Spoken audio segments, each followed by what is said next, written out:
Welcome to this week's edition of the Dugout Dish Podcast. I'm Andy Kirikides, joined by my wonderful co-host, Keith Glasser. How we doing? Great. How are you? Good. Got another special guest on. I'm going to kick it over to you for the introduction here.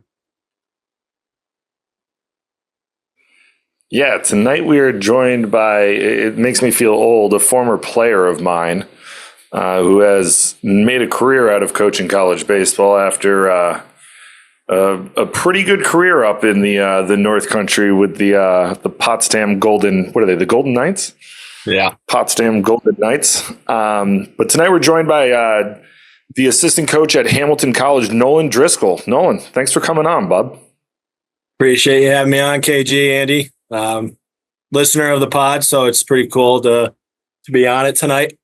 First time, long time. I'm glad it makes you feel old too.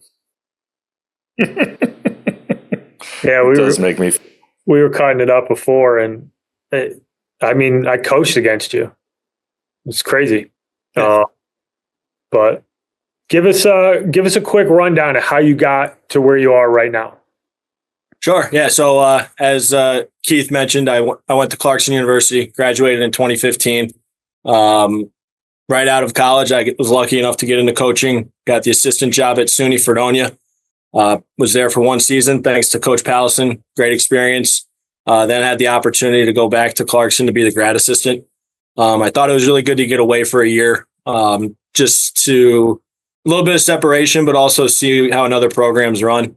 But was able to go back there, work with Coach Kane, who I know Keith and Andy, I know you guys both know Kaner pretty well.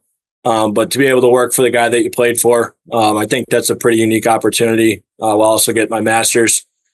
And then once that was all done, came down to Hamilton in 2019 was my first season. Stayed on as a member of the staff there for 4 years. Obviously, COVID 2020 shut that down. 21, we had a shortened season. And then was here in 22 when made our biggest run yet in program history. We were one strike away from the NCAA tournament. I don't really want to talk about everything that went sideways on that because it's still some nightmares. After that, I went and coached at the College of St. Rose Division II school in Albany, New York for a year with Wayne Jones, who KG, I know you know Wayne pretty well. Great baseball guy. Not that I was looking to get out of Hamilton, but just a new experience, different level, getting into the scholarships, just a different style of baseball as well. And then Siena, obviously, with Coach Rossi retiring, brand new coaching staff coming in there. I was able to hop on staff with Alex Jasinski last year. And then, this job, my old job actually back in Hamilton opened back up, and it wasn't like I was trying to get out of Siena. But I really have a pretty big love for working here at Hamilton and the opportunity to come back in a slightly bigger capacity, I would say, where the recruiting side of it, I'm getting a lot more reins from my boss, Tim Burns, but also, being able to work a lot more with the hitters. It was an opportunity that I just couldn't really pass up. So this is my first year back here at Hamilton. So my fifth season, I guess now I've been coaching for 10 years, which I can't really make fun of you guys for being old because I guess I am too. You're getting there. I mean, you coach for some pretty awesome guys, and like me and Keith we got a soft spot for Coach Kane. I got a chance to coach against him when I first started, and just always had a ton of respect for how hard the teams played. He's just a salt of the earth baseball guy, coaches his teams really well. It was always a challenge having to go up there for a variety of reasons, but a ton of respect for Coach Kane. And he's one of my favorite guys that I've ever coached against. Just a good guy to be around. He's seen a ton on the baseball field, and getting a chance to work for different guys, I'm sure that's kind of shaped you a little bit in terms of what you like to do, learn from those guys, things that you like, things that you don't like, and, kind of able to take that into what you do now after having done it for a decade, which makes me feel even older. No, 100%. I mean, it's funny. A couple weekends ago, we actually picked the guy off second with a pick play that we had at SUNY Fredonia back in 16. So there's something that I remembered from there. I think I've taken stuff from each spot that I've been, and not that I've really wanted to bounce around. It's just kind of what's happened. Working at St. Rose, Wayne's one of the best pitching guys that I know. A little bit old school, which is fine, but he manages to kind of keep producing pitchers everywhere that he goes. So, picking his brain and just listening, and then obviously kind of creating my own style as I go along, picking things that I like, maybe things that I don't like, whatever that might be. But I think that's kind of molded me into the coach that I am, and just being at different spots. Fredonia is different from St. Rose, different from Clarkson, different from Hamilton and Siena. They're all different, but I think that's kind of, I've been able to work with a lot of different type of people, which has been a lot of fun and broadened my horizons. So first question we ask everybody. And Hamilton obviously has its unique characteristics, being a very prestigious high academic institution, but walk us through kind of how you guys go about identifying guys and what the recruiting process looks like at Hamilton. Yeah, so I'd say, the first thing obviously everyone hears is Hamilton being in the NESCAC. It's high academic, all that stuff. Obviously 100% true. Top 15 liberal arts school in the country. It's a great place. Not just the academics, but the campus itself, all that stuff. So I really like to say I start my process for the recruitment, I would say in early January of junior year. With that being said, we kind of use that as just an identification. There's a couple winter events that we get to go to. There may be some guys that we've seen the summer previously that have shown some tools, or guys that we follow. We start conversations with players that, we think are going to be high follow guys. But with that being said, we don't really want to go too far down the road with the recruiting side of it until the junior year academically is done. Reason being, I don't want to bring someone to campus, have them use time, resources, whatever that might be to get to campus. And then we find out a month later, hey, this may not be a fit academically. And then I wasted your time, our time. We all get excited about the possibility of the recruitment. And then it's just not going to work out. So with that being said, we really don't start to do, I would say, a ton of scheduled visits that we schedule until about early to middle of June. I would say we start to make some offers. I would say probably early to middle of July, but that's just kind of your standard timeline. There's obviously outliers later in the summer. What we have in regards to the academic side of it, like I mentioned, needing to see junior year transcripts, we need to have 3 years worth of grades in order to give someone an accurate depiction of, hey, you may be in the range so we can keep furthering this down the road, or, hey, this probably isn't going to be a fit. We think it's probably best that you look elsewhere. I hate those conversations, to be honest with you, because I normally feel like the bad guy, but I just try and be as honest as possible, as early as possible. Test optional has kind of thrown a bit of a wrench into the plans.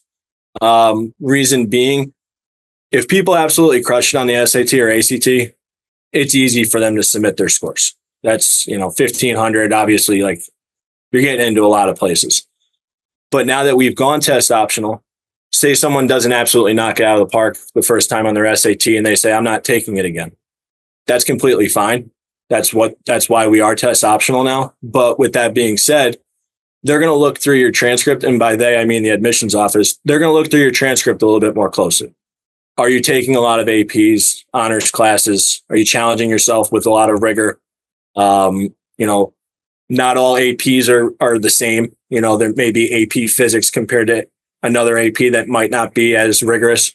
You may go to a high school that only offers 4 AP classes. Did you take all 4? If so, great. There may be a place that offers countless APs. Why'd you only take 3 of them? So there's trying to figure all that stuff out. I think being here for 5 years, I've got an idea of what they're looking for, but that's also not my job. I'm supposed to bring people to the table, to the admissions office, to see if they're going to be a fit.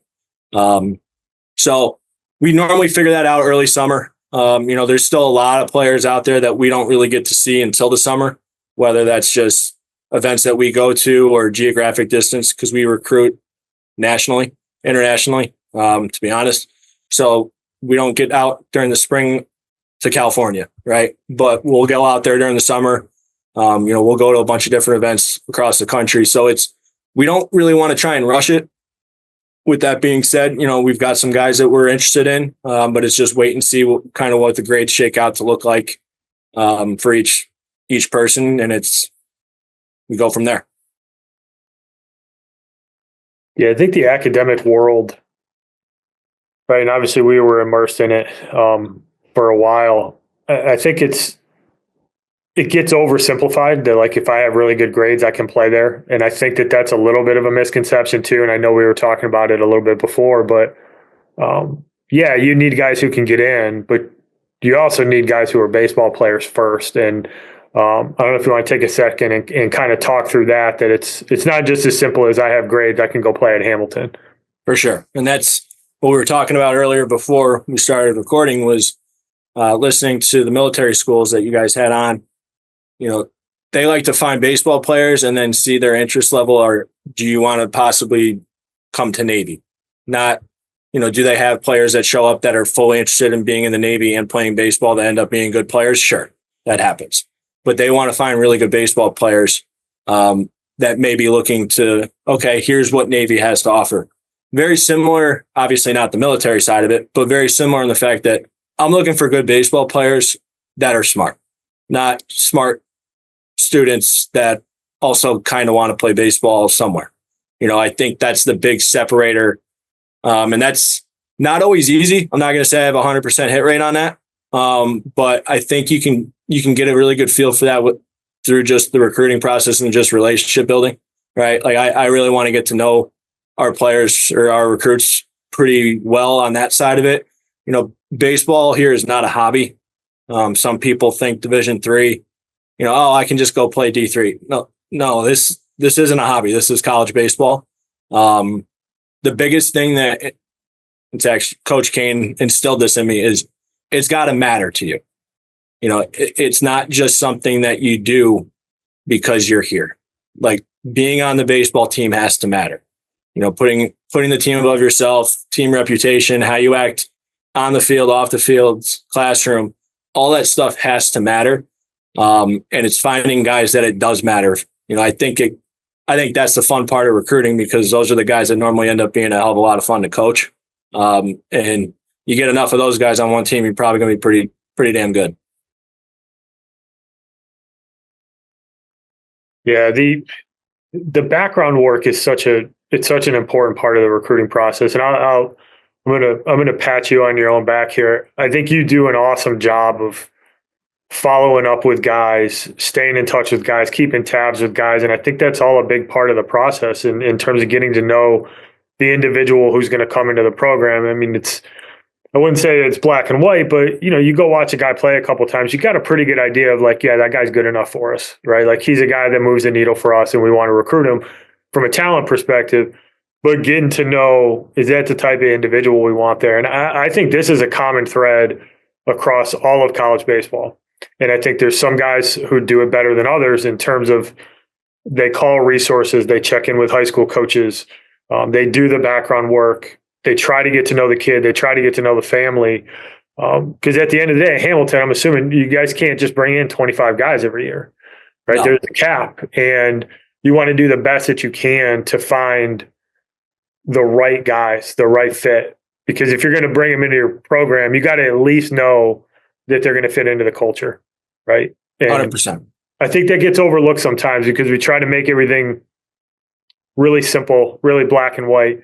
But I think the nuance in the recruiting process is getting to know the person. And I got to imagine that's no different for you guys. And it's something that we have personally experienced with you as a coach, is that you follow up with guys. Like you're always making sure that those guys, you have a beat on what's going on with specific players. And I think it's such a big part of how you find a recruiting class that's going to ultimately be successful for you. Yeah, for sure. And I probably glossed over that probably too quickly. But through the admissions, bringing people in, we're only allowed a certain amount each year through admissions. We don't know that number each year. It varies from year to year. And it doesn't mean, hey, I can have lesser grades than the normal Hamilton student. It just means that we can support them through the admissions process. That's not a get out of jail free card. You have to still keep the grades that you've been having. You can't let things slip. You can't go get arrested, right? There's a lot of things that have to stay on par with everything that you've been doing and staying consistent throughout your high school career. But we can help make sure that, hey, this is one of our supported spots. We're using it on you and we're good to go. So with that being said, Hamilton's pretty tough to get into. So if you're not one of those numbers, I got to be very sure on those, let's call it 7 spots or 8 spots or 9, whatever that number might be. I got to be very sure, because if not, our team's going to hurt from it, right? Because maybe we now have less arms or less reliable or whatever the case may be. I have to be 100% sure that they're going to be a fit, not just on the academic piece and not just culture wise, but the baseball side of it, how they going to interact with their teammates. All that stuff comes into play big time. And, I think figuring out all that stuff, I guess I don't want to call it homework, but doing your homework on people is how you get a better idea if they're going to be that guy, one of those 7 or 8 that you want to bring in. Because you can't really, I don't want to say you can't miss, but you can't miss often. No. And college coaches miss. We've talked about this ad nauseum on here. But I think you touch on something that is important in the high-end academic world, because not all schools have slots, right? Some do, some don't. I worked at RPI for 10 years. We didn't have quote unquote slots. So there was no real, there wasn't a limit of how many guys I could, quote unquote support through admissions. But on the same hand, it was admissions decision at the end of the day, but we weren't capped by any stretch of the imagination where we might be able to go a tad bit under the academic standpoint of RPI. Like everybody that I brought to the admissions department from a recruiting standpoint had to be able to more or less get in on their own academically at RPI. Right. And I think there's a little bit of misinformation out there surrounding some of this stuff. And I think sometimes it gets, no one really knows school to school, like what each rule is, or conference to conference, right? So I think that you bring up something important, that like it is something that is in Division III high academic baseball. It's in Division I high academic baseball, but it's not all high academic schools that have to do it. The other part I think too is that some schools are kind of a blend of what I'm talking about with RPI and you with Hamilton, where, you don't have slots, but you can bring the stuff to admissions, but you have to be able to get in on your own academically, where there's not like a true straight up, we can support these guys, but they damn sure better be able to get into school on their own.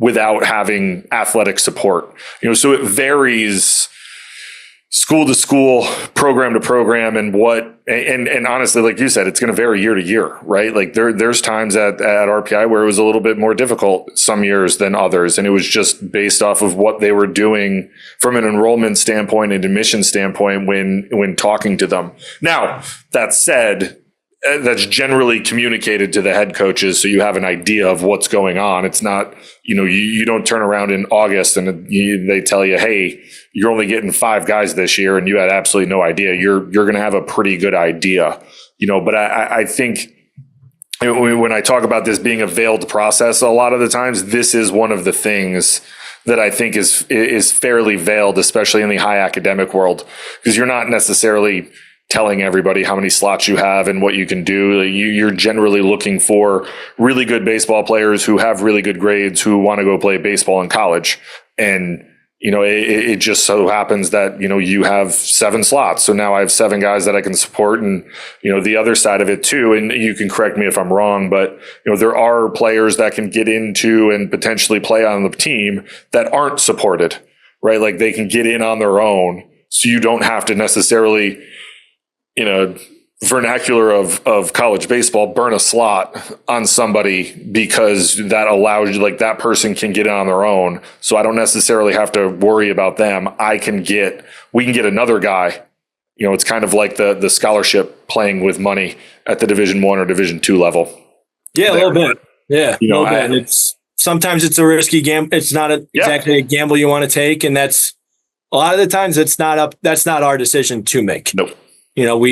That's a longer conversation, I would say, on a case by case basis. But just to kind of hit back on what you're talking about, the year to year change. I mean, from the time I left Hamilton the first time around to now that I'm back, I think our average SAT score is up 60 points. Mm-hmm. Reasoning behind that, test optional.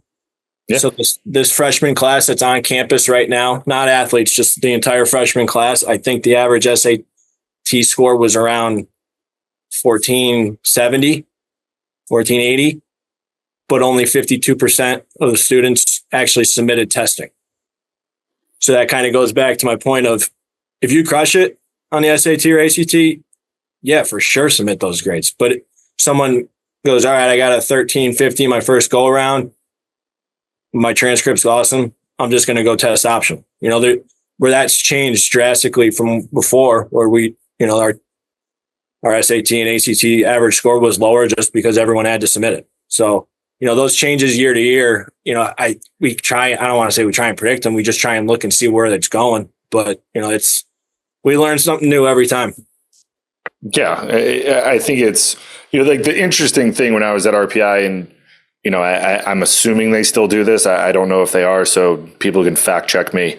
But we would do likely letters. So I would bring, academic stuff to admissions. They would look at it and be like, yeah, as long as you continue on your path academically, you're likely to be admitted. It's not necessarily guaranteeing you the admission, right? But it was something that, instead of us having slots, we were able to do that. Say, hey, as long as you continue to do very well academically, you're going to be fine when you officially apply to this school.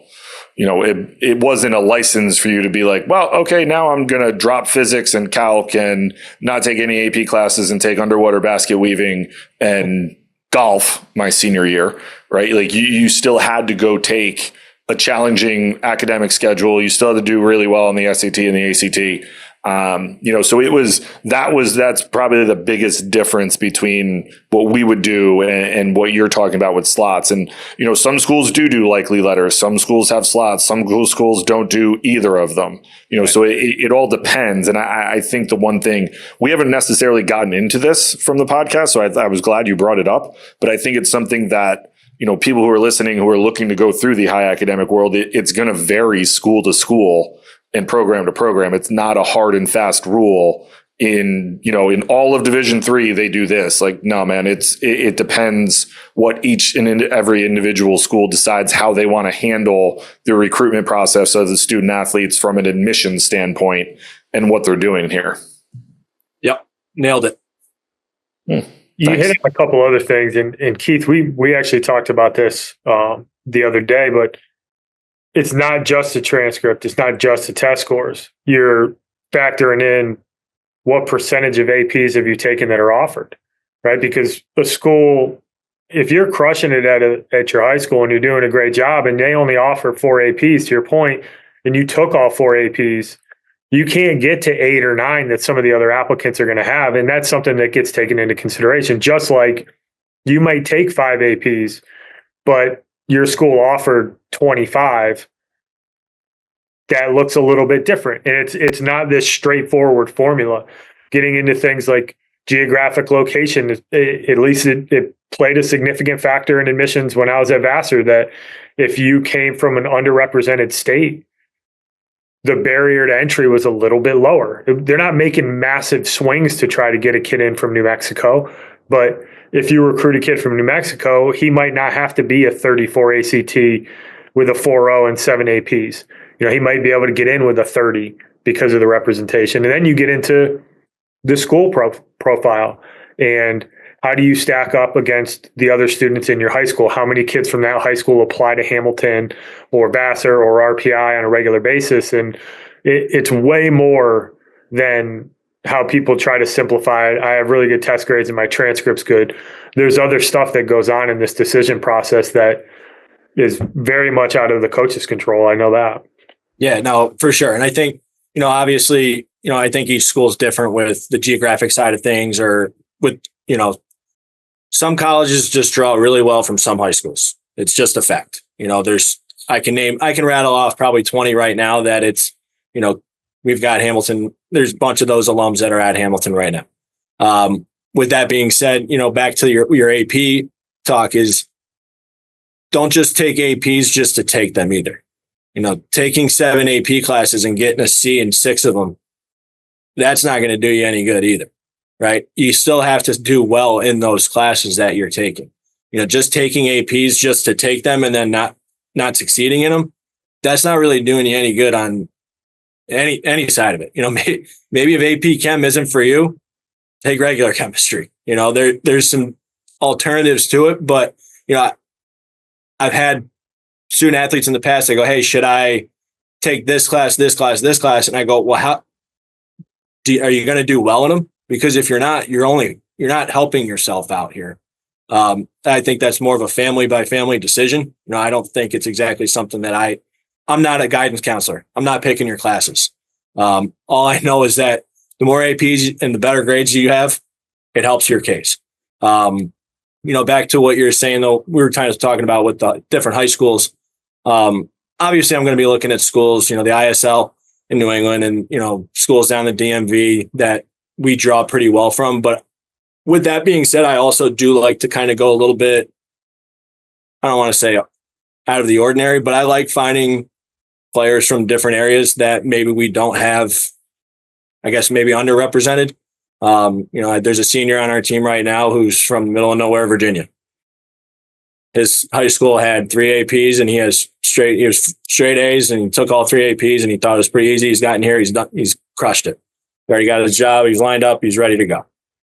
His best friend is from a prep school that we do pretty well out of. Very different individuals, but they've been roommates, best friends for all 4 years. He took 1 million APs in high school. So, there's a very big difference, but I think that finding different guys and not just guys from the normal, same 20 schools, obviously we're going to be looking there, but I think finding a good mix, as cliche as it may sound, I think that's the fun part of going to college is being around people that may not be like yourself, being on the same team as people that aren't like yourself, and then being on the same team as them and working towards a goal. I know it sounds cliche just coming out of my mouth, but I mean, it's true. And I think it makes it a little bit more special when you get to know people in that way that you would never have gotten a chance to know before. So I think that's something that I do. I don't want to say I just try and go to the middle of nowhere and recruit people, but I still think that there's a lot of added value to that for everybody on the team, not just to make my life easier with admissions. Yeah, I think the other part too is that I've had this conversation recently that you have to go to different places to find players too. And as obvious as that sounds, when you're talking about recruiting high academic baseball players, the vast majority of them are going to land in the Northeast New England, Mid-Atlantic region. It's just the way of the world. Between the NESCAC, the Ivy League, the Patriot League, the Liberty League, they're what is it, the Centennial? Is that with Hopkins and Haverford and Swarthmore and all them? They just, the vast majority of those schools are in the New England, Northeast, Mid-Atlantic region. The flip side to that is there's only so many players in the New England, Northeast, Mid-Atlantic region that can A, get into those schools and B, afford them. So you do, I always felt weird saying this, even, I coached at RPI for 10 years and I still feel weird saying it, but you had to recruit nationally. It's just, it's what you have to do. And I think you're dead right. Like you go look at rosters across all of those schools, you're seeing guys from all over the place. It's not just the traditional, you could look up and, I'll use Marist, for example, because it's where Andy and I went. The vast majority of guys that went to Marist were from New York and New England. Like you're going to have some one-offs here and there, but the vast majority of those guys are from New York, Mid-Atlantic, New England region. Whereas you go look at a Hamilton's roster, you go look at RPI's roster, you go look at Vassar's roster when Andy was there. Like you're getting guys from California, from Texas, from Florida, from Virginia, from the Mid-Atlantic. Yes, you're getting guys from the state of New York and New England, but you're getting a lot more guys from the Midwest, the West Coast, when I left, we had guys from Washington, we had guys from California, from Texas, from Florida. That's not by accident. There's only so many of them. So you do have to go find guys in different places. And the other part is, quite frankly, you end up in kind of a niche market from an academic standpoint. You find yourself all recruiting the same player. And eventually you kind of get sick and tired of talking about Joe Smith because you and 7 of your friends are all recruiting him. It's like, well, there's 6 other schools that are really good and really good programs. Like, he might not choose ours. It's like, why? I'm not going to keep losing out to all these other people. I should go try to find other players in different parts of the country that I don't have to go head to head with all of these guys on. It's not to say it's a bad thing, but I think you're dead right from the standpoint of you have to do it from an academic standpoint, but it does make your team better, and it does create. Some of the guys that I played that played for me at RPI that.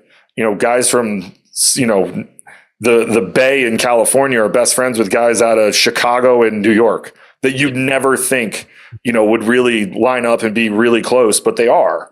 And, it's fun to see their maturation over 4 years of, growing up and being super close with guys from different parts of the country and different walks of life and different things they've done that you'd never expect them to really, get along and be super tight, but they are. So, and it makes for better teams. It makes for better competition. It makes for everything, in my personal opinion, to be better.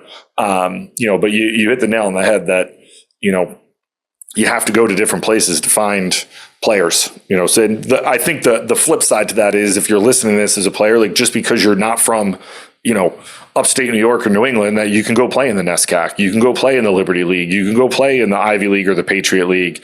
Like, they're looking for guys at that have really good academics that can play baseball at a high level. It doesn't matter where you're from. Take the challenging academic courses you can to challenge yourself, get really good grades, knock down great grades on the SAT and the ACT, and voila, you're going to give yourself an opportunity to at least potentially play college baseball somewhere. Yeah, I mean, just to piggyback on that, Keith, I've got Section 2. Their schedule's on my calendar. All of Central New York, all of Rochester, they're all on our calendar to go watch high school games.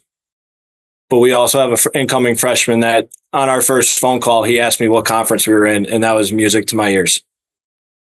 It was refreshing because he goes, I know you're a really good school. What conference are you in? I go, don't worry about it. We'll get there. Speaking of talking to kids, right? The evaluation piece is a part of it. We were talking about earlier, trying to get it right with the kid, right? Make sure you got the right kid, the right family. What are some of the things that you do throughout the process to uncover whether a kid is going to be a fit for the program? And then what are some things that clue you in, both on the field and off the field, into a kid being a good fit for Hamilton? Yeah, I mean, it's the usual of calling, travel, and high school coaches, doing all that homework that, stuff that you don't get to see every day, people that see them every day, just getting a feel for them. Obviously you guys as well, similar type of thing. As old as this make me sound, it's nice when I watch video and someone hits a double and they don't immediately have a double celebration before they slide into second. That's refreshing now to see. I like when a guy hits a double and he gets to second and he acts like he's done it before. Not to say I don't enjoy having fun, but I think you know what I'm getting at there. But I think obviously the character side of it is figuring that side out. Right now, a lot of it's video for baseball side of it. I don't think I've ever called a guidance counselor before or a professor. I think maybe just to kind of figure out academic side of things, but I don't think I've ever really gone that far in regards to the character side of it. Normally I do enough one-on-one, either texting, phone calls, face-to-face interactions to get a pretty good feel for who they are as a person. I guess on the baseball side of it right now, I mentioned we're looking at video. I know this topic has come up a bunch of times on the podcast. So you have to forgive me for bringing it up, but measurables are great, but your exit velocity on a swing and miss, if you've got exit velocity of 98, but you swung and missed 7 times, that doesn't do a whole lot for me. I really like exit velocity after I watch someone hit, because it's to check my eyes afterwards. I'll go after sitting at a game or an event or whatever, at camp, whatever it might be. I have notes that, hey, I like their hit tool. And then I can check the numbers afterwards to kind of double check myself, I guess, just to make sure that I was seeing what I was seeing. More often than not, it lines up. But it's the consistency and the not getting fooled part is what I'm really big on. Just because, not to say that players don't see good pitching in high school, but everybody that you see in college is everyone's best pitcher. You're your best player on your high school team. Yep. So is the 35 other guys on your team. So it's figuring that how they're going to act if they're not number one, but they're 27. I know you guys have brought up where you're probably batting 1 through 4 on your high school team, but maybe now you're batting 8th. Most of the better hitters that I've coached happen to also be our best bunters. I don't think that's an accident. I think they were batting 7th at some point in their career, and they batted 7th because they could get a bunt down. And that kept them in the lineup. And then they got more and more opportunities to just keep hitting. And that's what got them to the point they're at now. I mean, for example, our senior catcher, 3-hitter, is the best bunter on our team. He's not exactly a speed demon, still dropped down a bunt for a hit the other day in an obvious bunt situation. So it's finding out guys like that have the ability to do all those different things and then continue to progress as a player. I think that just comes with watching more and more baseball and learning them as people and players. I guess other things I look for, I work with the hitters here now. So, I'm big on using the whole field. I think a lot of guys in high school might get away with just being pull happy and hitting the ball hard by people.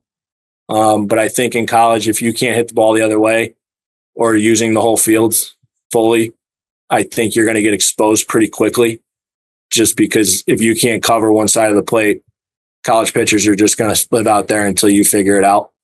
So that takes some growing pains for some guys, but I think having the willingness to learn how to do it, I think, is another story.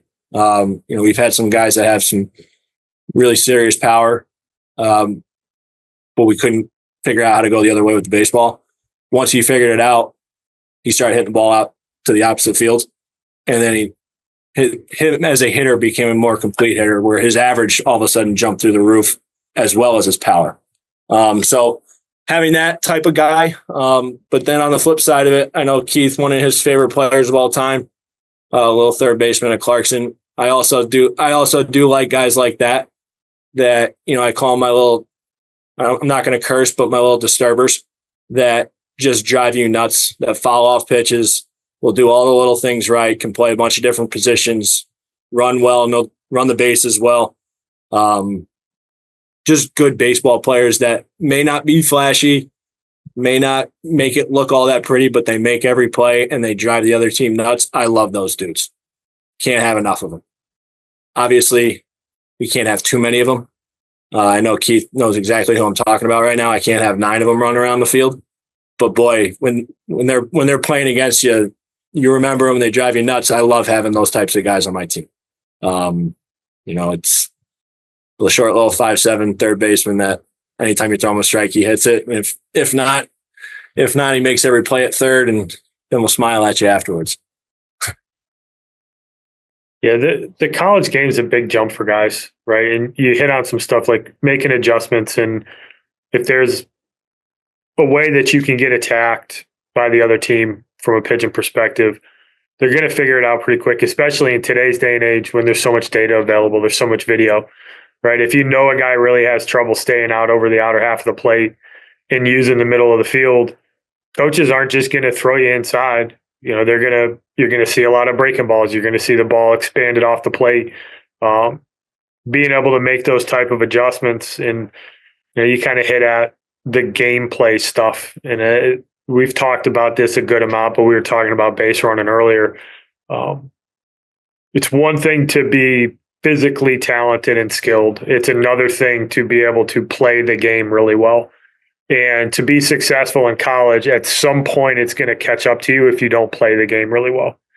If you don't know where you're supposed to be, if you can't go first to third without having to pick up your third base coach, dirt ball reads, getting bunts down, like having a feel for the speed of the game on defense. This is all stuff that you pick up in the recruiting process. Hopefully you get a good enough of evaluation where you get a feel for it. But once you get to college, how you play the game dictates a ton of whether you're going to get on the field or not. And Keith, how did Kevin Casey frame this? Because I think this is a really good way to put it about the ceiling and the floor.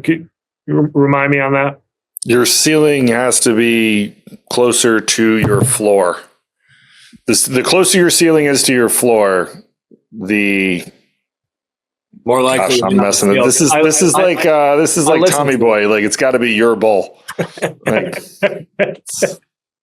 essentially, the gist of the statement was that the consistency that you have is what gets you in the lineup more than the bouts of inconsistency. You know, the guys that are going to be able to go put together 4 really good at bats, and you know what you're going to get out of them in those 4 at bats is far easier to put in the lineup than the guy where it's like he could go 4 for 4 with 3 doubles and a bolt or 4 punch outs. I have no idea what I'm going to get out. Or, you know, it's easier to the guy like, yeah, I'm going to get 4 really good at bats. Might not get 4 hits, but he's going to be on the barrel 4 times and he's going to put together really competitive at bats for us in this game. And, you know, that consistency is what really gets you into the lineup, you know, more often than not in college baseball. Yeah, I mean, I think I listened to that interview. It was pretty good, but I think some of the reasons for the base running struggles that I've seen, I think some of it has to do with showcase baseball, and I'm not dumping on showcase baseball at all, because I think it's an awesome way to see a lot of different players in one location at one time. With that being said, though, people want to show off what they can do. There's no third base coach, so ball behind you, there's no one to pick up to go see if you're going first or third. So a lot of people just either stop or just blindly run. I think a lot of that stuff gets lost. Just people don't know that what they don't know on the base running side of it. You know, a line drive over the shortstop's head, man on second with 1 out. We still have to score on that. Yeah, you got to freeze, but are we still going to be able to score on it? Balls in the gap. You know, are we scoring from first with 1 out? We're going to be able to get back and tag on simple reads from second base. You know, I think a lot of that stuff just gets lost. Maybe not from a lack of want to, but just from a lack of opportunity, or, you know, just not knowing. We've gone through a lot of base running struggles this year, and nothing that's really like killed us, but stuff where we could, if we got an extra 90, could we put more pressure on the defense? So now we have a man on third with 1 out instead of a man on second, right? Where now we can get a pass ball, wild pitch, sac fly, ground ball up the middle as a run. Just some little things like that we've had to sharpen up. And, you know, I think we can practice it till we're blue in the face, but until we're in real game action, you know, guys just have to be able to react and make those reads on their own. You know, by the time any of our base coaches, I'm sure you guys remember, but by the time you say back, yes, go, it's too late. You know, the reads already got to be made. So the base running side of it, you know, that's actually a question that I do ask coaches is what are they like on the bases? I think it's easier to tone down aggression rather than to try and teach it. So finding guys that are already willing to bobble on a single and go to second, and then they get thrown out by 25 feet. That's fine. Like, we can teach you to pump the brakes on that every once in a while, but I never want to have to take that away from them. I think it's a hell of a lot more fun to coach that type of dude as well. Yeah, the base running thing is tough. Yeah, I think that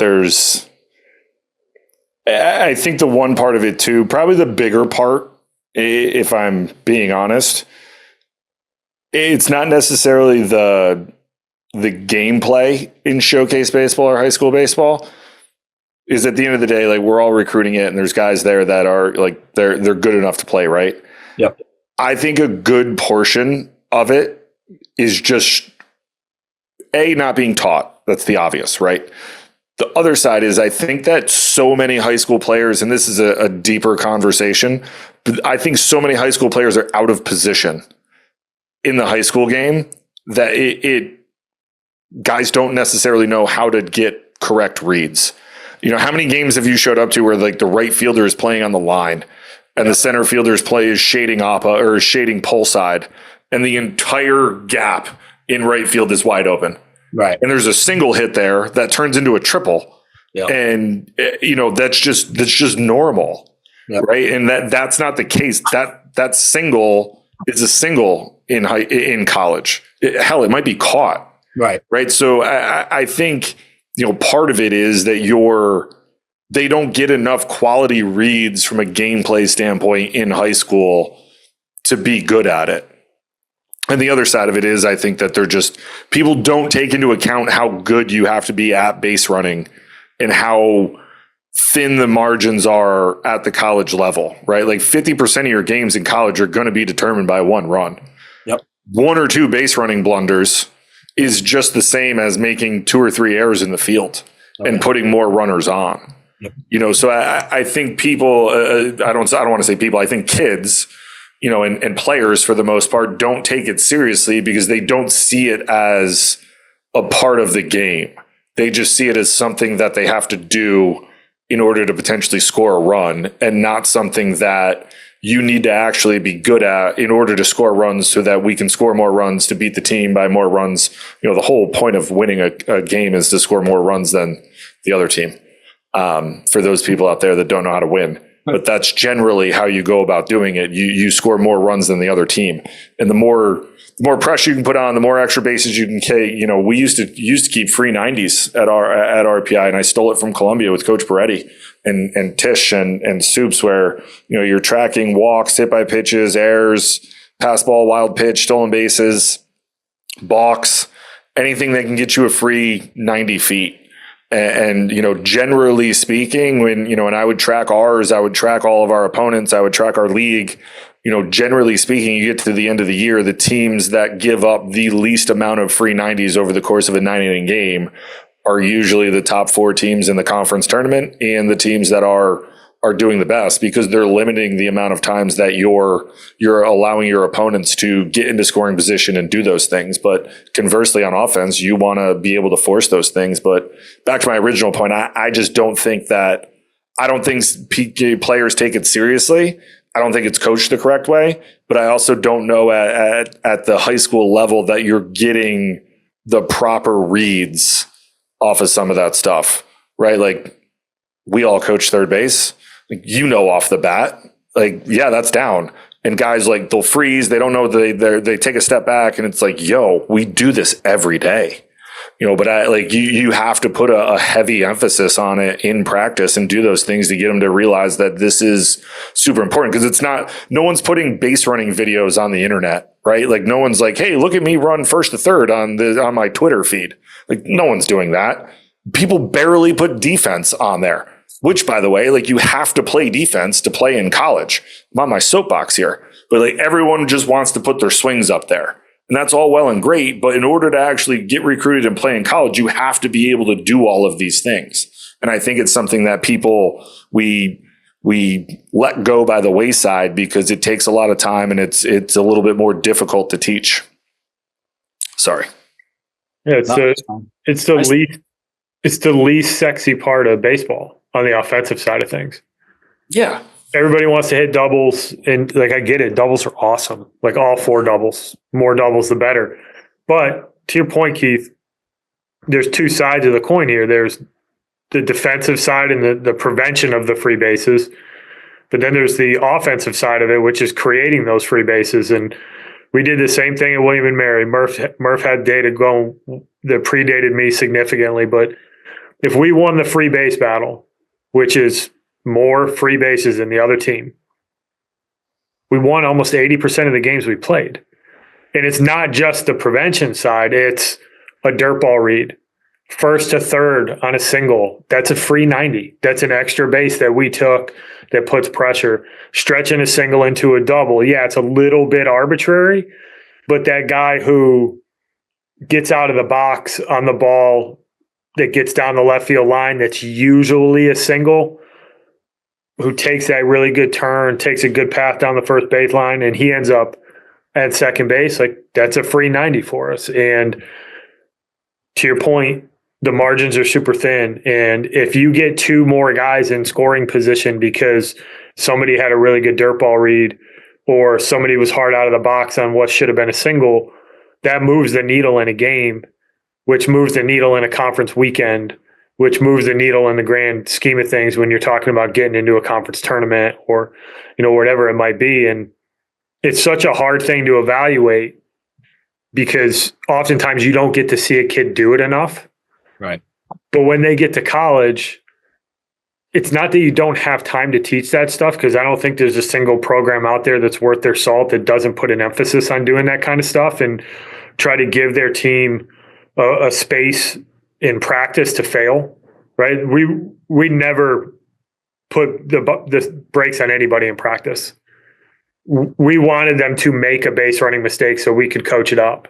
Right. Right. And I don't know if you get that environment in today's youth world, right? Because even these travel teams, these showcases and stuff, and it's not a knock on the team, it's not a knock on the coaches, but I do think that the environment that these kids are forced to play in, they're playing for less. Not all of those games matter, right? The fourth game on a Sunday in your consolation bracket, like, yeah, you're playing to win, but you're not really playing to win anything. Right. Every single college game has consequences, right, in the standings and, the long-term success of the program and everything. So I think part of it is you don't play in those moments where you're really trying to press the issue, but I also don't think it's encouraged. And I think sometimes that can create an environment where the kids are scared to fail. And I think that's the worst thing that you can have as a young baseball player is be worried about making a mistake. Right. If I was coaching a travel team or a high school team right now, yes, you want to coach, you want to win. I get it. But I want those kids to be able to play free. And if a kid tries to take a single into a double and gets thrown out of second base because the outfielder made a good play, congratulate that kid, because you want him to continue to do that, because when he gets to college, that's going to matter for the program he's in, and it's going to matter for his ability to get on the field, because you're able to do things on the bases that actually contribute to the win column. And I think it gets overlooked. I wish it didn't. I hope that it can change a little bit, but it was something that we dealt with even at William and Mary. You're talking about guys who were going to go on to play professional baseball, who we had to teach how to take leads. Right. And it's a wild thing to think about, but it's just because they may have come from a travel program that wasn't emphasized, right? And we had some guys who would come to college and they're squared away from the get-go because they came up through a system that really emphasized that. But it's definitely one of those pieces that on the outside looking in, if you're not a baseball coach, if you're not somebody who's been in the college game, you just assume that kids walk on campus and they've got that stuff all figured out. And it's just really not the truth. There's a lot of stuff that goes into trying to get these kids in the right frame of mind to run the bases well. But it's not sexy, so it doesn't get talked about enough. Everybody wants to talk about your swing plane and your entry angle and, your launch angle and, the angle between your elbow and your front toe, like whatever it is. We get into that because it's all over social media, but that matters so much less than the true gameplay stuff, which is moving the baseball, which is using the whole field, which is running the bases, is throwing to the right base. Like stuff like that wins you games, not, how good does your swing look on Kinetrax or whatever it is. The one thing I would say that, because I'm sure there's people that are saying, well, how do I learn if I don't know? Watch a Major League Baseball game. Just keep watching games at night. They're on every night. Watch games and see what happens. Because there'll be clips that I'll see randomly throughout the week that I'll just clip a 30-second thing of somebody doing a base running, either error or a positive, and just send it out to our team. And I go, what did he do wrong or what did he do very well here or what could he have done better, whatever the scenario may be. And then we may talk about it at practice briefly, but just watch baseball games. And I mean, one of the most perfect examples was last year, Ohtani. There's a ball over his head in the gap, and it was base running 101, and he did it perfectly. So if he can do it, and he does it correctly, he's a little bit better than you as a baseball player, and that's 99.9% of the world, maybe everybody. But if he can do it right and focuses on it, you sure as hell better do it too. So that's the one thing that I tell our guys: if base running stuff, that there may be something new that happens in each game or a scenario that you haven't thought of or that we haven't had yet this season. I guarantee if something new might pop up throughout the season, watch a baseball game. You don't have to sit there and watch the whole game, but watch 3-4 innings and just watch what they do because they're there for a reason. And college baseball is so accessible now, right? You can go flip on a game if you got ESPN Plus. You can watch a game every single day. Yep. And I think it's a great way to learn for high school kids. One, it gives you an idea of what is kind of going on, the type of players that play in different programs and different levels of college baseball and all that. But you can see these guys run the bases. You can see the effort, I think, is a big piece of it. Like, good base runners aren't just good base runners when they want to be. There's effort there. Yep. There's consistency with how they attack running the bases. There's an understanding of outfielders' positions, right? You got a left-handed pull hitter up. The left fielder's playing more towards the gap. You got a better idea of what ball can you go from first to home? What ball can you go from first to third? Can a guy throw? Right? Is the ball taking him away from his throwing arm? Like, that's the kind of stuff that you get into when you get into college and you try to get kids to understand is you can make better decisions if you have an understanding of what the chessboard looks like. And you understand because you watched infield, outfield, or you paid attention to a scouting report that the left-handed throwing right fielder has a really tough time throwing if he has to go towards the line, like whatever it is. And you get scouting reports with that kind of detail. But if you've got that ingrained in you in the front end, then you don't have to think about, all right, well, the ball got hit to the right side. Can I go first to third? You already know that dude struggles to throw. That ball was hit in the right spot. I don't even have to pick up my third base coach. I can go, and I'm going to be able to advance to third. Same thing out of the box, understanding angles, understanding where the ball is, understanding how the play is going to play out. It's a big part of it, and kids might not get enough reps because they're probably not practicing enough, right? I think that's a gap in our system coming up through the youth ranks is I don't think kids practice enough. I think it's a lot of skill work, and I think it's a lot of games. Yeah. There's not a lot of practices where you run controlled scrimmages or you're simulating the ball going into certain parts of the field. And I think that's how kids can learn because it's an environment where they're free to make a mistake. Right. This is the deepest we've ever gone on base running, by the way. No, I digress. I apologize. But Keith, you'll like this was one of Wayne Jones's best lines. And it came around to, just recruiting, but also being a baseball player was hearing about Johnny so-and-so. Yeah, he played 110 games last summer with this travel team and this travel team and this travel team. And he goes, well, why has he not gotten any better? And he goes, he's not being mean, but he was being serious. Yeah, he played all these games, but he's still the same baseball player. Great, you played a lot of games, but you still do the same stuff where you did your skill work and then you just went and played. But you didn't actually really practice being a baseball player. And that's something that's actually stuck with me pretty good. Sure, it's great if you play travel ball, or play a bunch of games, but you better still be able to practice and become a better baseball player, not just work on your exit velo. And cool, you guys won 90 games of a travel league or whatever it was. Yeah, there's a lot of truth in it. And I think it's the same thing when, when you get to the college game, that's what college coaches are doing on a daily basis because you're you're playing against better players every day, not only in game, but also in practice. You're getting evaluated every day. There's, all the things that Andy just talked about are things that we've talked about with our players ad nauseum 100 times over, right? So then when you're constantly making the same mistake and you're not doing the things you're not making that jump, the proverbial jump, that's why you're not in the lineup. And that it becomes a lot easier of a conversation with that stuff. And I think sometimes it's, as coaches, we see this game far differently than kids do, right? Like the three of us can sit down and watch a baseball game. We're going to see a hell of a lot different game than a kid, let alone a parent, somebody who didn't do this for a living or doesn't do it for a living. We just see it through a different lens. And it's not, I'm not saying that to make it sound like I know everything, right? Like I'm humble enough to know that I am not even close. But having coached this game for 16 years, I've seen a lot of things and I know a lot more about baseball, just like an accountant knows more about accounting than I do. Like, it's why I have an accountant, right? Like, it's why people have plumbers and carpenters and everything else. Like, they know more about this than you do.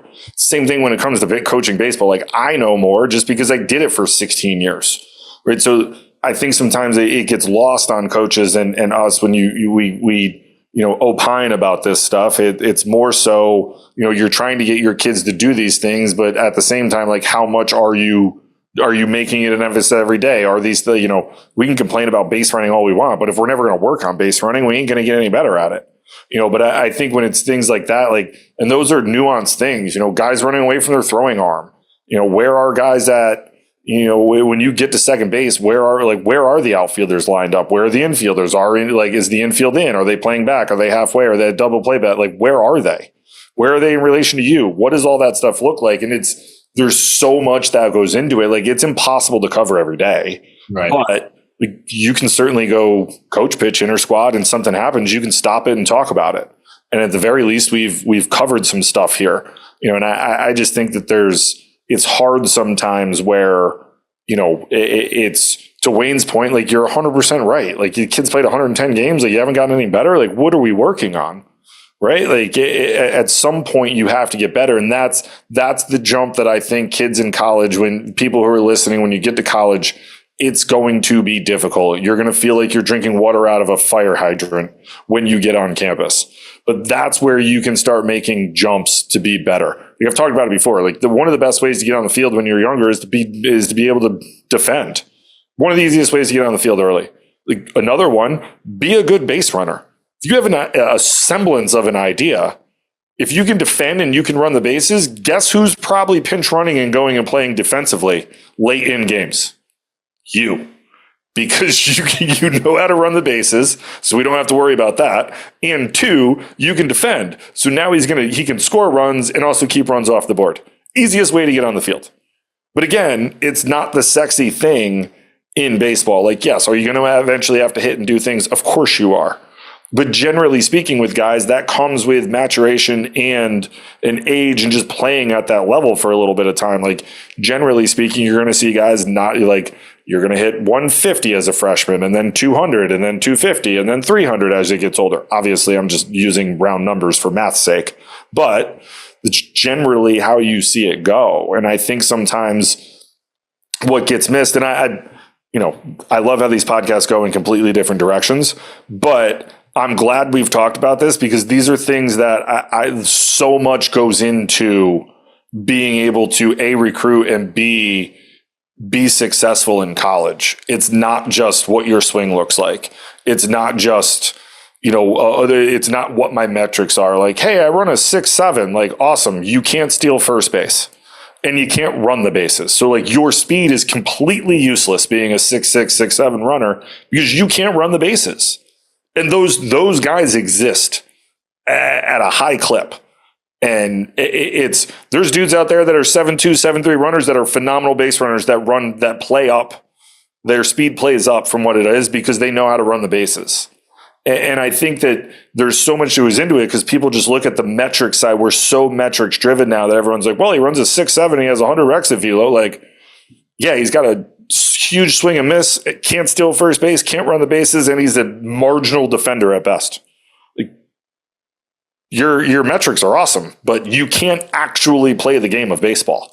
And unfortunately, in order to get crack into a lineup and help a team win, you have to be able to play. And all of these things actually matter when it comes down to it. And I think it's hard for kids sometimes to have those conversations with coaches, like, why am I not playing? Well, man, you can't run the bases. And to them, it's like this, you just told them that, I don't know, Godzilla exists. Like, what? What do you mean? Like, what do you mean? What do I mean? This is exactly why you haven't been in a lineup. And I think sometimes that is tough. Like, they don't see it that way. And it's tough sometimes, but those things matter.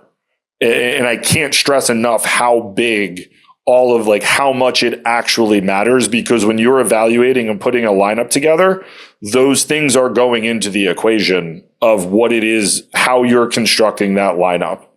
And if you can't do any of those things, if you can only do one of them, you're not going to find yourself in the lineup a whole hell of a lot, because you can only play one DH. You can only rate one of those guys in.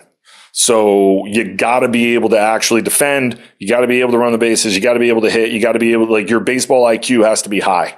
And that's where, aside from the base running and all the other stuff, like, the baseball IQ, I think is going down further and further. Like, and on a side note, I think part of it, and in the access to college baseball, it's great, right? I'm on one tonight. The access is great, right? Like, I love it. I watch college baseball ad nauseum. It is amazing. My son loves it. It's great. But this is a PSA for the announcers out there. I don't envy your job. I don't think I can do it, right? Like, just because we do this podcast, I don't think I could actually do this. I would give it a throw, but leave the old college try. But every time someone gets hit by a pitch, you don't have to say, I don't think it was intentional. People actually get hit by baseballs that are thrown in game. Like, not everything is intentional. Like, you don't have to say that. Like, I just throw, like, it's an 0-2 breaking ball that gets up and clips a guy in the shoulder. Like, he didn't throw that him intentionally. So can we please get that out of the vernacular when we're calling these games? Because it carries over, and then everyone thinks everyone's getting thrown at intentionally. Like, you're going to know. You play this game, you're around it long enough, like, you're going to know when someone is throwing at someone intentionally. It is blatantly obvious. The 0-2 breaking ball that's like 62 miles an hour that clips him in the knee ain't intentional. It's the fastball that's going to try to clip you somewhere. Do not headhunt. I'm not advocating for this, but unfortunately, it's part of this game. So please stop saying that, because it snowballs. Everyone thinks it's bad. Sorry, I am on one tonight for everyone who's listening. Feel better? I do. I'm probably going to go on another one here in a little bit. What else you got for me? Let it fly.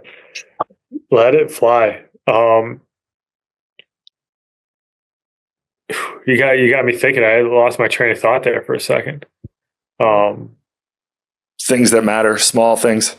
Yeah, they do. They do. They matter a ton. And when you get to the next level, right? For those of you who are listening to this, who are aspiring to get there, understand that once you get there, none of the other stuff matters anymore, right? Metrics and numbers, they're going to help you get recruited for sure. But when you show up to play for Coach Driscoll, when you show up to play for, whoever, right? It's going to be about what you do in between the lines relative to the team that you're competing with and the people that are in the dugout that you're competing against. And, it's great that your exit velo is 100, but to your point, Nolan, I need you to do some stuff that's going to translate into the game, and it gets you there, but getting yourself on the field is going to come down to, like, real baseball stuff.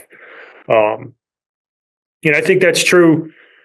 The farther you go up, the less metrics matter, right? Like, for people who are listening to this, when you read a scouting report of a draft guy, you don't hear them really reference 60-yard dash times. Like, if you go and you play in college, they're not taking guys who run 6'4" who hit 230, Like they need production. They need those guys to be closer to where they need to be able to play that game. And you get into the minor leagues, it's all about substance, right? That first round draft pick's probably going to get a little bit more of a shot, but if you produce, you continue to move up. It's the same thing when you get to college. You get there as a freshman, your metrics and your physical abilities got you there. Your ability to play the game gets you in the lineup. Your ability to do that consistently keeps you in the lineup. And I think that gets lost sometimes because people want to hang their hat on, well, I throw 88, but I'm not pitching. All right, well, there's probably a reason you're not. Or this guy throws 84 and you throw him every single Saturday. Well, it's because he does the things that we value. He manages the running game. He throws a bunch of strikes, super high level competitor. And I think that's important for people to understand that you at some point production is going to really matter. And a lot of that comes down to the details and the finer points of the game, not the simple stuff to try to explain away.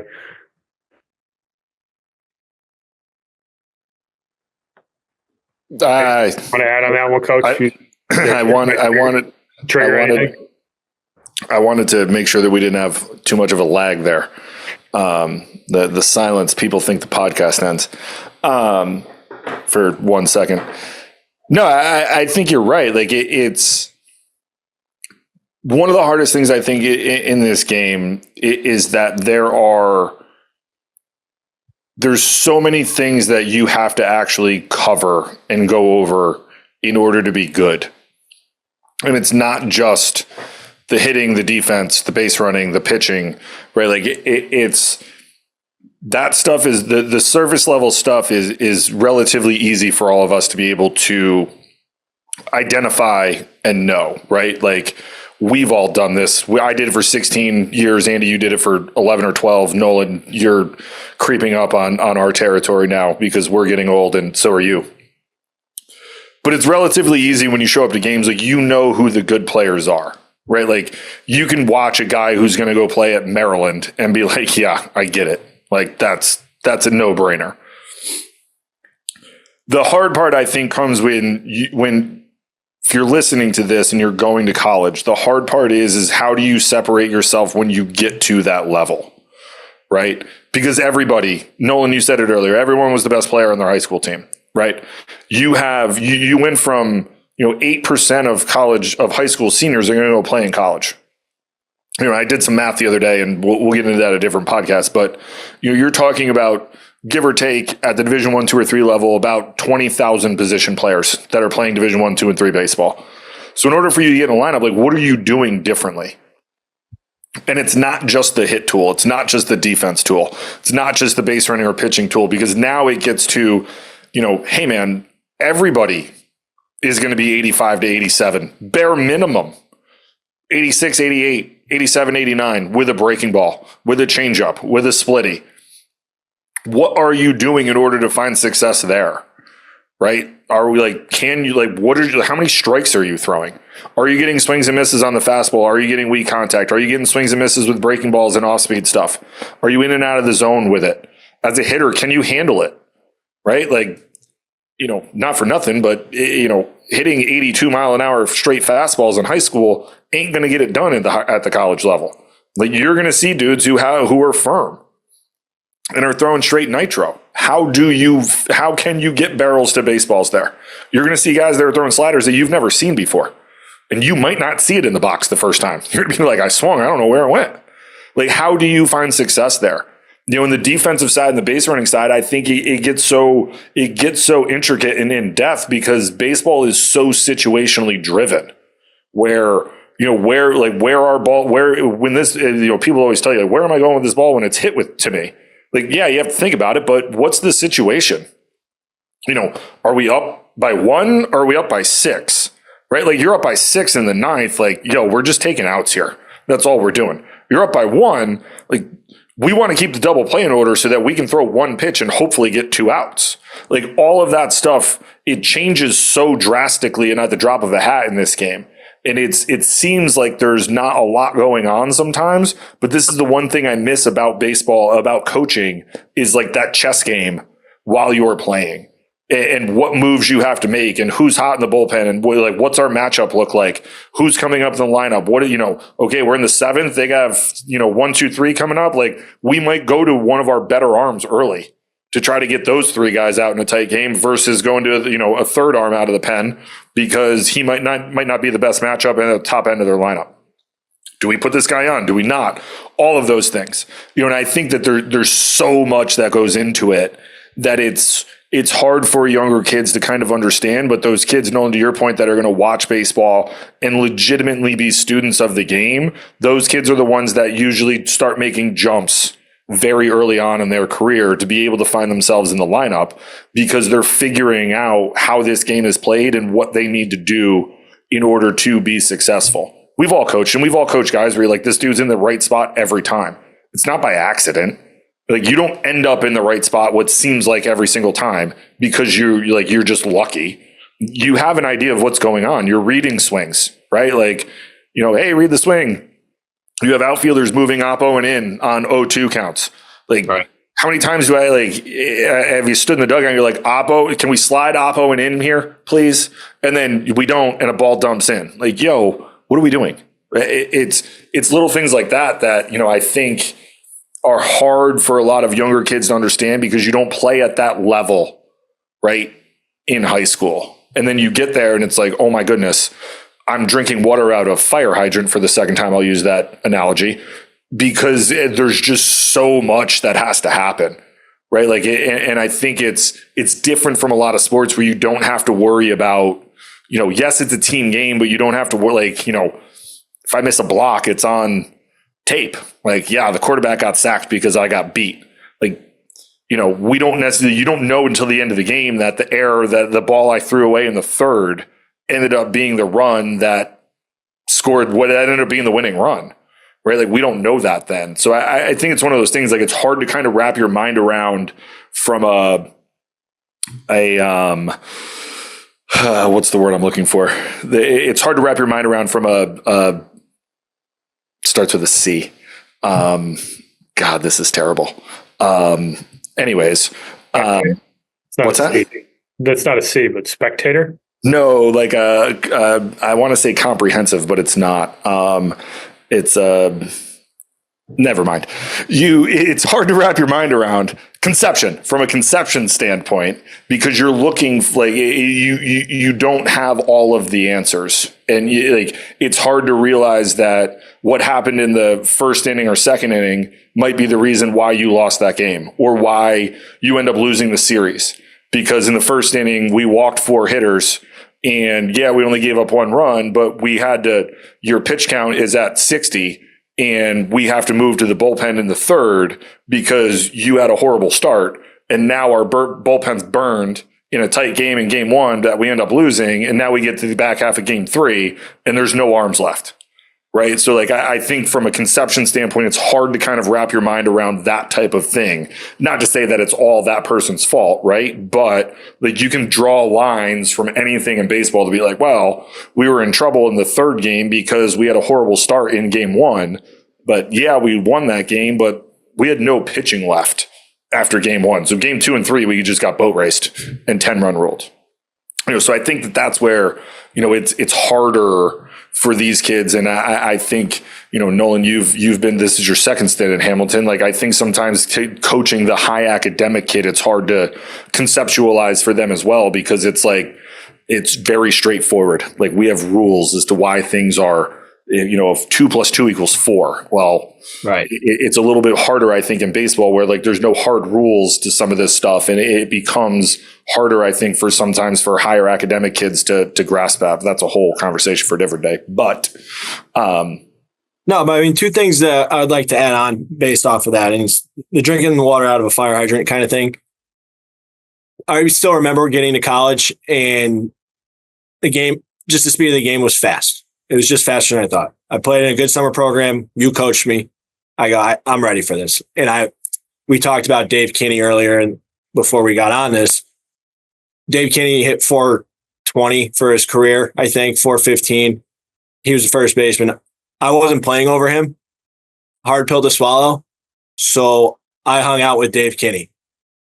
it was just I'm like, whatever he's doing is working. So, the next thing I know, I'm running 4 miles and doing 100 push-ups before practice, which I didn't know that was what we were doing. But he helped me slightly get up to speed, slightly like, hey, you want to actually be good. All right. Like, come on, you're coming for my job? Okay, go for it. But also help me kind of get up to speed a little bit, but also, all right, you're going to play first base, you're going to play outfield. Let's talk through this. What's this bunt coverage? What's our priority? Just working through a lot of that stuff where, I'm like, oh, it's a bunt. I'm waiting for the third baseman to come get it. No, man, this is college. Like, we have different bunt coverages rather than just the third baseman and the pitcher coming in to get it. That type of stuff that you didn't know what you didn't know. Hanging out with people that are better than you, as much of art as a pill that is to swallow, makes you better. And then completely side note from that, the metrics side of it, I think, Andy, what you mentioned about the higher the level, the metrics kind of get a little bit less and less. We don't keep track of our pitchers' velo during the fall. We keep track of first pitch strike percentage, overall strike percentage, and your times to the plate, and how many outs you get. Because nobody cares how hard ball four is. Don't care. We keep track of velocity in games in the spring. Only reason for it is we want to make sure that guys' velo doesn't fall off a cliff. So make sure somebody's not getting hurt. I don't keep track of your exit velocity in game because guess what? If it's second and third and you hit a bloop single and you get 2 RBIs, I could care less if it was 30 miles an hour off the bat. If you got the job done, I don't really care. So it goes back to metrics are important for a certain extent, but production and getting the job done. I mean, you mentioned having a guy that throws 84 and just being a bulldog. We've got one of those. And tell him he throws 84, he won't believe you. He walks around like he throws 94. But that's the moxie and the kind of swagger that he's got to him, which I love it. And he gets people out. So the metrics get you to a certain point, but then having everything else on top of it, cool, you're 87, 89, and you walk 3 guys and we had to get you out of there in the first inning. Or you may 85 to 86. I don't really care what you are, but you went 3 up, 3 down. Let's go hit, right? And got us off the field quickly. So I think that's something that it's just something to be mindful of, but not to get completely engulfed in just the numbers. And I guess to harp on it one more time, just be a baseball player and let the numbers shake out how they shake out. And for exit velocity, I like to track it for guys in the fall. And then once they hit the weights for 3 months, what's it look like after that? Guarantee it went up. And I guarantee that guy's even more amped up to go back to the gym the next day because he saw the progress that he made. Simply because that velocity number went up however many ticks it did. And he goes, yeah, man, this stuff works. At the end of the day, I really don't care how hard you hit it. If you hit it harder, sure, you might get more hits, but production plays. So sorry, I don't want to go too far down the rabbit hole on that one, but those 2 things they fire me up. Yeah, the metrics got to add up to the performance. And Keith talked about this a bunch. Like, you got to be able to take your best swing into the game, right? And that's really what it comes down to. Last question for you. I'd like to ask you to impart some wisdom to parents and players who are currently in this process or have aspirations of playing in college. Any advice that you would give them as they go through this? Yeah. The first thing that I would like to say specific to each person is your college search is yours. It's not your friends. It's not your brothers. It's not what your best friend's doing. It's not what your parents did if they were athletes. It's not what your cousins. Everyone's going to be on a different timeline. So you do your thing. I've seen instances of people wanting to commit as early as possible. They just want it over with. They just want to know. I've seen instances where people just love being recruited. See how many schools can recruit them. They like it. There's a wide range of, I guess, things that can happen for each player. Doesn't mean you have to have all the answers. I think the biggest thing is where do I stand as a baseball player? Where do I stand as a student? Where am I trying to go to school? Am I close to home, far from home, somewhere in between? Get a radius and find out schools that fit what you're looking to study. If you have no idea what you want to study, figure out places, Hamilton, for example, we have an open curriculum. I think for someone that doesn't know what they want to study, and, when I went to college, I went to Clarkson, which was an engineering and business school. I changed my major 3 times. I had no idea. But I think at a place like Hamilton, we have an open curriculum where just start taking classes of stuff that you're interested in, and you can figure out what you're passionate about studying the most. But find a place like that, right? Where, hey, I'm really into government, but I'm really good at bio. What do I do now? Find a place where you can take some bio classes and gov classes. And, your roommate took a psych class. Great. Awesome. Find something where that you're passionate about your academic piece. In regards to the baseball side of it, I think don't panic when your best friend's being recruited and you're not, or don't think that you're the man because you're being recruited and your best friend's not. As bad as that sounds. I hate to beat a dead horse here, but go play baseball and play the game hard and play it the right way. And I guarantee a lot of good things are going to happen for you if you're good enough to be a college baseball player. Ask a lot of questions. I think getting in contact with coaches, are you going to hear back from everyone? No. But I think asking questions where a lot of it, you don't know what you don't know. So finding that stuff out, I can still think back to my experience. I had no idea if I was going to play in college, if I could play in college, what level I would play at. I went to some camps. I was part of a pretty good summer program where Keith coached me. No idea. But eventually I was able to find a place that fit for me. I wasn't on any strict timeline. I didn't really care when I made a decision. I just wanted to find a place that was a good fit for me. And I was lucky enough to do that. I had friends in the same exact class who were committed August before going into their senior year. We had friends that committed way sooner than that. All found good spots for them. But I think that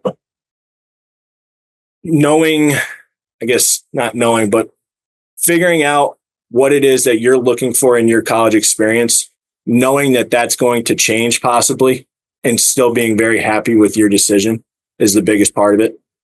Good college baseball everywhere, D1, D2, D3. I know everybody's dream is playing the big leagues. Mine still is. It's not going to happen. But there's really good baseball a lot of different places. Keep all of your doors open. I've had experiences in the past. I'm sure you guys did too as well. Yeah, coach, thanks. No, thanks. I'm going Division I. Okay, sounds good. It's good to know. And then 2 months later they come calling back.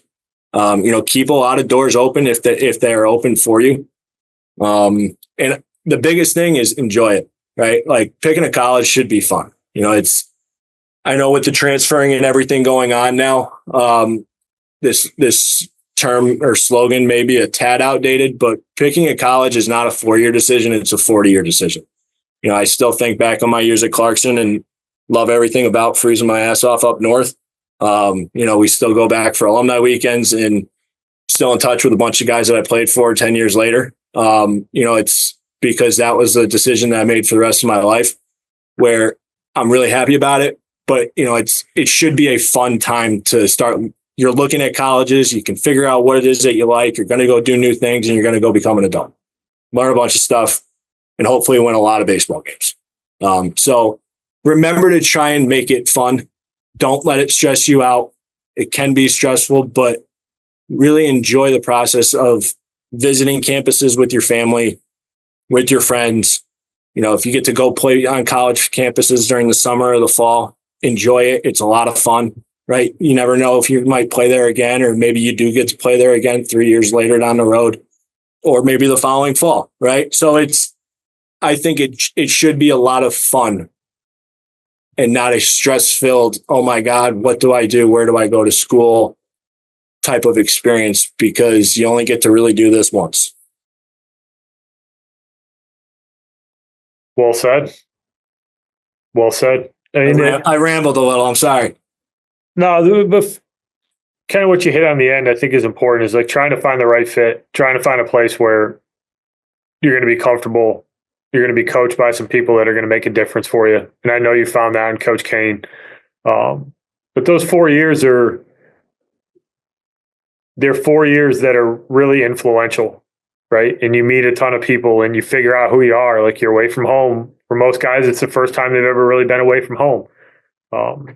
So being able to find a place where you can not only compete on the baseball field, but surround yourself with some people that can make a difference for you. I mean, it's not a coincidence that, me and Keith are doing this together and that we still talk to guys that we play with on a daily basis. And it's because of that bond you make going through everything that you go through as a college athlete. And it's something that if it's important to you, you'll go through the process and you'll put your best foot forward and try to find a place that's the right fit. But playing college baseball it's one of the coolest things that I think you can do being a college athlete. You got a lot on your plate. There's a lot of responsibility to do it and do it at a high level. But, those experiences you have there, you can't really, it's hard to quantify how impactful those 4 years can be on a baseball field. And, it's why we do what we do. And, I think you hit on some great points there. All right. Coach Glass, you got anything you want to add? Nope. Nolan. Thank you, Nolan. Thank you. Thank you, sir. Thank you, guys. Appreciate you coming on. It was fun. A lot of fun. I enjoyed Keith going on a little rant too. I haven't heard one of those in a while. Oh, they're good. You got to let him run. When he's going, you got to let him run. I got one of those on a mound visit one time, so that was pretty good. Yeah, I'm sure you did. Well, good luck this weekend against Williams. Am I correct? Amherst. Amherst this weekend. Best of luck. I know it's a big one for you guys. Appreciate it. KG, we'll be in touch. KG, we got Joe tomorrow if you're bored. I'll be there. All right. Well, thanks for listening, everybody. Nolan, best of luck this weekend. We'll talk soon. Thanks, everybody. Thank you for listening this week. If you're watching on YouTube, go ahead and hit that subscribe button and smash that like button for us. Check us out on Apple Podcasts, Google Podcasts, as well as Spotify. You can follow us on Twitter and Instagram at EMD Baseball. If you want to find out what me and Keith do to help families and players navigate the recruiting process, go ahead and check us out on emdbaseball.com. Take a few minutes to check out our new online academy. I promise you'll get some good information out of that. Thanks again for listening. Check in with you next week.